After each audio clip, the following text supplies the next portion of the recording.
Bien, muy buenos días queridos estudiantes del quinto grado de secundaria. Les saludo una vez más el profesor Yosimar Chirinos.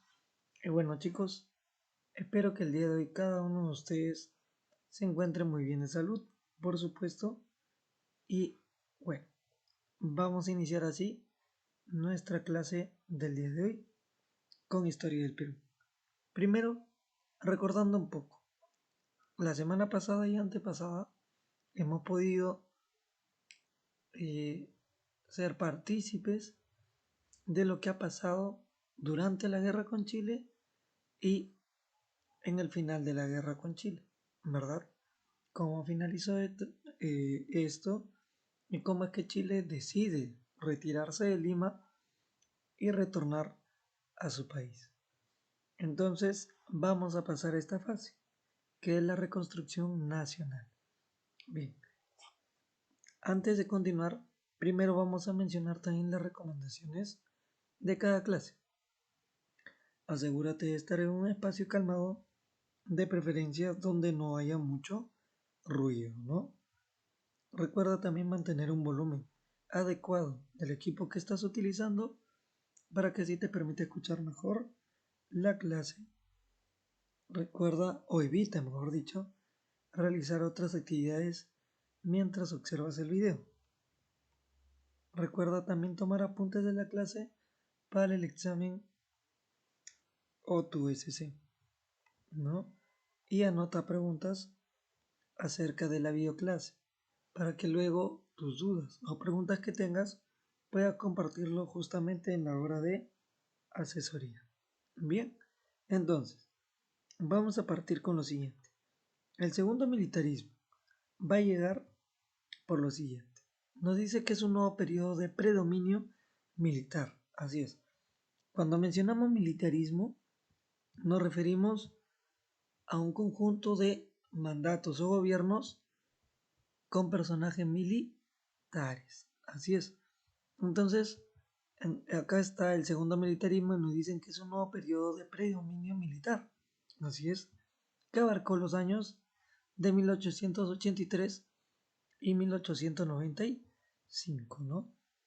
Este se estableció en el estado del segundo militarismo tras la guerra con Chile y lo que va a buscar es justamente la forma de reconstruir la sociedad a través del imperialismo inglés, ¿no? El poder civil no se encontraba capaz de gobernar, es decir, aquellos que eran civiles y no militares, dice que no se encontraban capaces para gobernar, motivo por el cual asumieron esta difícil tarea los militares. ¿Cuál difícil tarea? Pues sacarnos de la crisis en la que nos encontrábamos, tanto económica, social, política, por así mencionar. Bien, ahora vamos a mencionar a uno de los primeros, que va a ser Miguel Iglesias. Luego de la firma del Tratado de Ancón, una asamblea constituyente reunida en Lima ratificó el mando de Iglesias como presidente provisorio. En su gobierno, pues se enfrentó a una tenaz oposición del héroe de la Breña, Andrés Avelino Cáceres, quien al mando de su ejército en la sierra va a decidir ingresar a la capital de Lima para obligarlo a dimitir, es decir, yo, Andrés Avelino Cáceres, pido que tú renuncies, que tú dimitas a tu cargo, Miguel Iglesias. Y bueno, una de las opciones que vamos a observar en Miguel Iglesias en su gobierno provisorio es justamente que volvió a reabrir la Universidad de San Marcos. También nombró director de la Biblioteca Nacional a Ricardo Palma y pues su contribución personal para obtener ingresos y así financiar la guerra contra Cáceres, ¿no? Entonces vemos cómo se estaba formando este panorama con este primer presidente. Ahora, vamos. Andrés Avelino Cáceres, que va a gobernar de 1885 a 1890, nos dice, con el respaldo de la oligarquía, y el Partido Civil, Cáceres llega al poder. El nuevo gobierno tuvo que hacer frente a los problemas más urgentes del país. Entonces este nuevo gobierno de Andrés Avelino Cáceres pues no va a traer lo que es un orden económico. En primer lugar tenían un reto con respecto a la circulación de un billete fiscal sin valor y una enorme deuda externa, ¿no? Entonces Cáceres crea las juntas departamentales para recaudar así impuestos e invertir en el Estado, ¿no? También eliminó el billete fiscal, reemplazándolo por monedas de plata. Luego tenemos que va a haber también otros nuevos impuestos como al alcohol y al papel sellado, ¿no? Y finalmente, pues, luego de mucho esfuerzo, en su gobierno de Andrés Avelino Cáceres, se cancela la deuda externa, chicos. Claro, sí se logró cancelarlo a través del contrato Grace. Ahora, ¿tenemos otra deuda? Sí, no, tal vez es algo que puedo dejarle para que averigüen, ¿no? Sin embargo, esta deuda con los ingleses sí se pudo pagar. Entonces,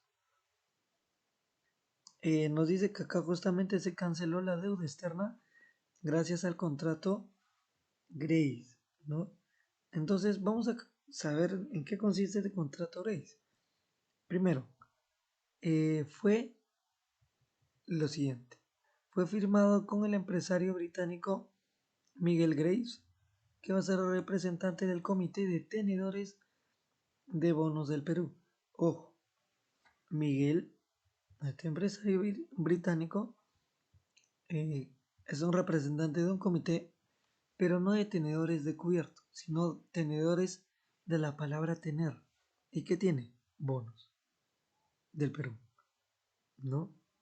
Digamos, un préstamo que va a realizar la empresa británica para que de esta forma Perú cancele su deuda externa. Pero era tanta que vamos a ver qué es lo que ofrece el Perú a cambio, para que así Inglaterra decida pagar pues estos gastos. Nos dice que Perú entregó el usufructo de sus ferrocarriles por 66 años. ¿Qué quiere decir el usufructo? Que los ingleses iban a gozar de los ingresos económicos que generaran los ferrocarriles. ¿Por cuántos años? Por 66, ¿no? Claro, de hecho, tiene que mantenerlo en buen estado, pero aún así, ya es una pérdida también, ¿no? Y ahora, también nos dice que el Perú aceptó el derecho de explotar 3 millones de toneladas de guano y permitió la libre navegación en el lago Titicaca. Entonces, este contrato Grace, wow, estaba siendo bastante fuerte.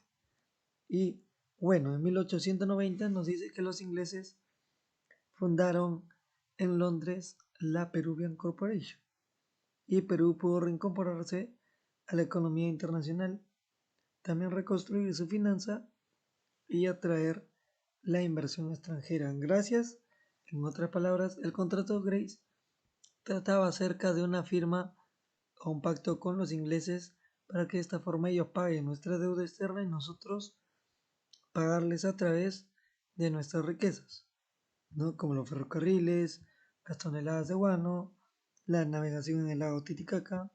Entonces, es muy bueno entender esta parte, ¿ya?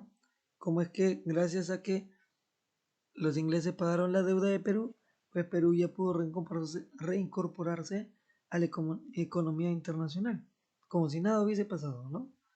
Y pues también reconstruir su finanza y atraer sobre todo la inversión extranjera, ¿no? Bien, ahora, acá vamos a tener el discurso del Politeama. Vamos a entender un poco qué es ello, ¿ok? Nos dice que el 29 de julio de 1888, con ocasión del aniversario patrio, pues se organizó una velada en el Teatro Politeama para reunir fondos para el rescate de Tacna y Arica, ¿no? Nos dice que allí Manuel González Prada inició su famoso discurso. Los que pisan el umbral de la vida se juntan hoy para dar una lección a los que se acercan a las puertas del sepulcro. El niño quiere rescatar con el oro lo que el hombre no supo defender con el hierro, ¿no? Entonces, ahí se los dejo para que puedan analizarlo. Una vez más mencionar esta última parte. El niño no, el niño quiere rescatar con el oro lo que el hombre no supo defender con el hierro, ¿no? Bien. Ahora, acá tenemos a la Brea y Pariñas que nos dice que en 1890 la London y Pacific Petroleum Corporation inició la explotación petrolera en la Brea y Pariñas, en Piura, al tomar en arrendamiento por 99 años el fondo del mismo nombre, ¿no? Es decir, iban a tener este suelo por 98 años, por todo lo que produzca, sin ningún problema.